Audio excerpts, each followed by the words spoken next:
Then rose a scene of courage, of duty to be done, and men behaved like men should do, all heroes, everyone.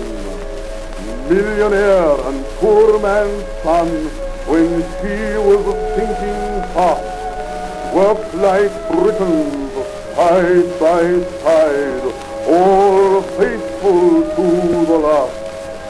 And though they found a cold, cold grave beneath the icy sea, up on high these words were heard, nearer, my God, to thee.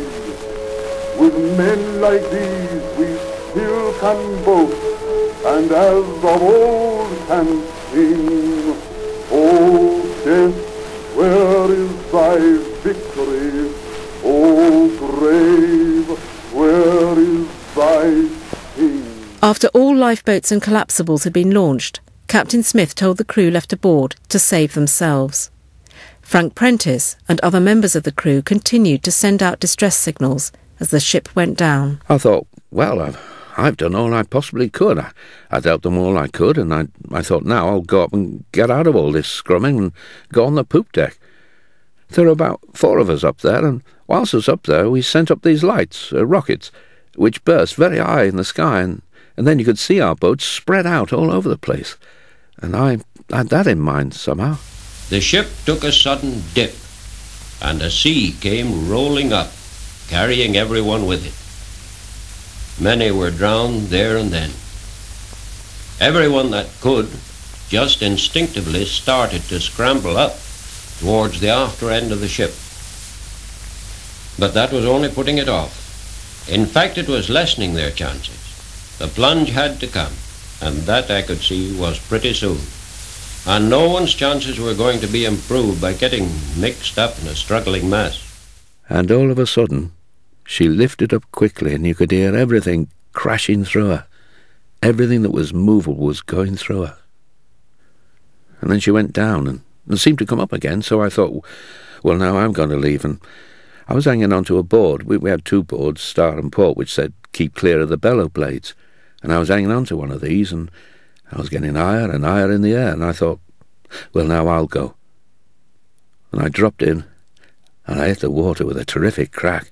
Luckily, I didn't hit anything when I dropped in, and then I looked up at the Titanic, and there were the propellers, right out of the water. The rudder was right out, and I could see the bottom. And gradually, she glided away.